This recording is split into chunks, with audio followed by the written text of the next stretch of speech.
सभी वैष्णव को जय श्री कृष्ण। 26 जनवरी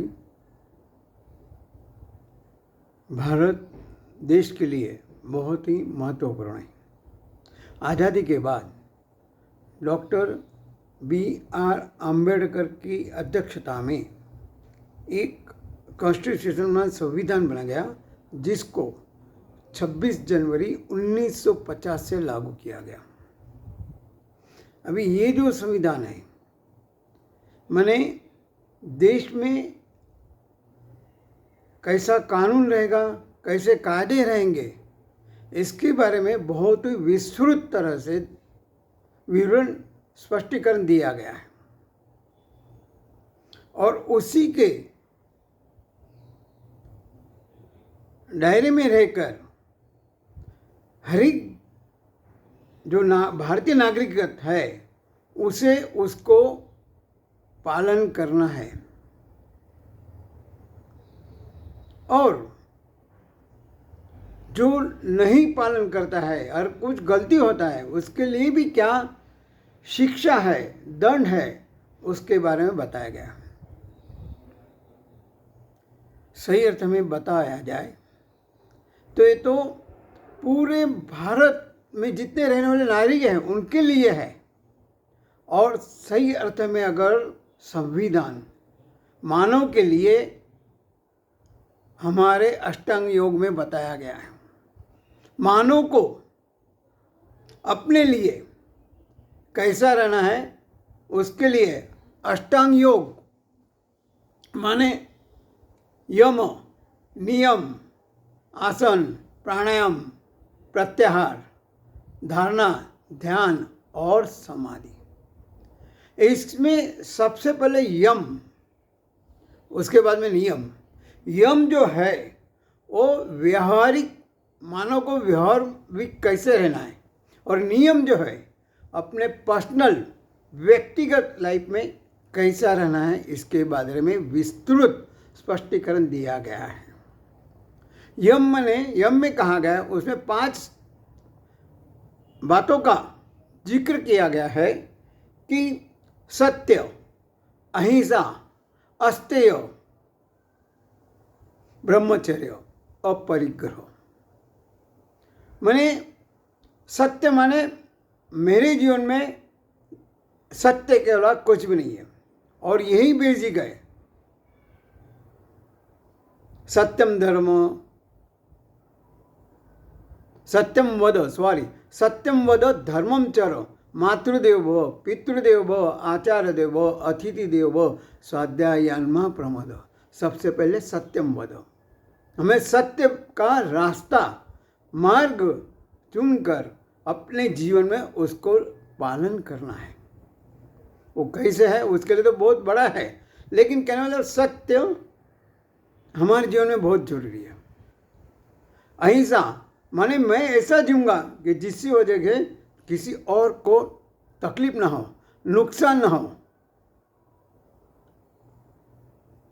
अस्तेय माने जो मेरा नहीं है, जिस पर मेरा हक नहीं है, उसके लिए मुझे ये नहीं करना है, उसको छीनना नहीं है, चोरी नहीं करना है।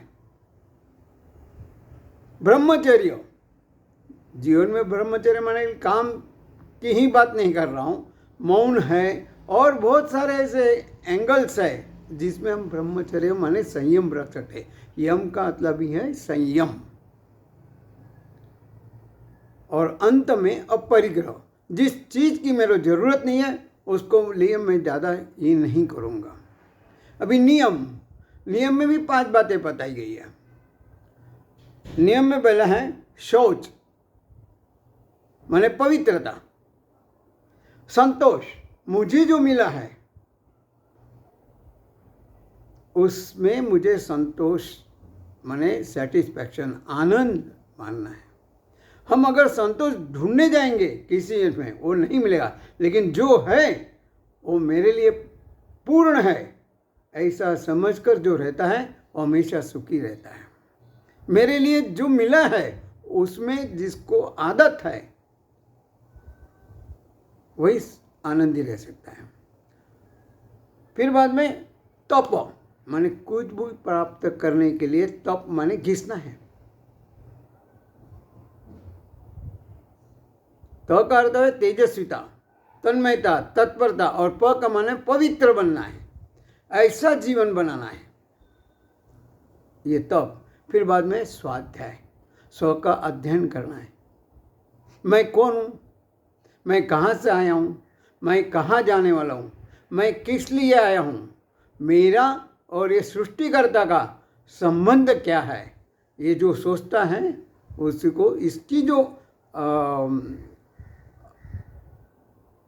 विचार करके जीवन में अगर वो आगे बढ़ता है तो उसका जीवन सही अर्थ में मानव जीवन बन के वो अपना ध्येय को प्राप्त करता है। मैं कौन हूँ, भगवान ने खुद कहा है ममई वंश हो, तो मेरा अंश है। सर्वस्य चाहम हृदय, मेरे हृदय में भगवान बैठा है, तो मैं किससे कम थोड़ी हूँ। मैं आया किसके लिए हूँ, ये सब हम अगर सोचेंगे तो हमारा जीवन भी बहुत अच्छा विकास कर सकता है। उसके बाद में ईश्वर प्रणिधान, माने जो मेरा है वो पूरा समर्पित करना है। ये मेरा मेरा नहीं करना है, तेरा तेरा करके, मैंने भगवान ने जो मुझे दिया है वो मेरे लिए नहीं, दूसरों के लिए। क्योंकि मेरे ऊपर भी मेरे जन्म देने वाले माँ बाप, पालक, बाद में समाज, देश, ये सब का मेरे ऊपर कर्जा है, वो मुझे चुकाना है, उसको समर्पित करना है।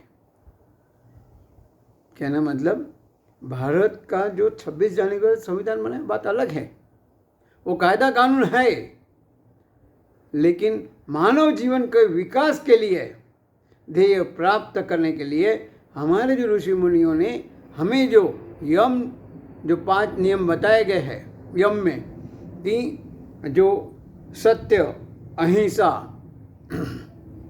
ब्रह्मचर्य, अस्तेय, अपरिग्रह, ये 5 चीज़ें, और नियम में ये 5 जो चीज़ें थी ये व्यवहारिक दूसरों के साथ चला, और अपने खुद के लिए जो नियम है शौच, संतोष, तप, स्वाध्याय, ईश्वर परिधान, ये हमें अपने जीवन में धीरे धीरे लाना है।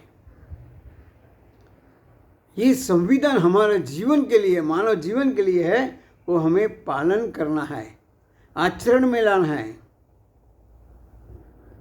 तभी जाके जब हम अपने जीवन में ये संविधान लागू करेंगे तो देश में संविधान अपने आप लागू हो जाएगा।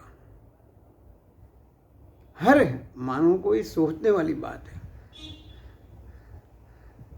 सबसे पहले अपने लिए संविधान है, उसको हमें आचरण में लाना है। तो आज प्रजासत्ताक दिन के माने जो संविधान बनाया गया है वो वैसे ही हमारे जीवन का जो संविधान है वो हमें अपने जीवन में लाने की हम पूर्ण प्रामाणिकता से कोशिश करेंगे। भगवान उसमें हमें शक्ति दे, भक्ति दे। इसी प्रार्थना के साथ सभी वैष्णव को जय श्री कृष्ण।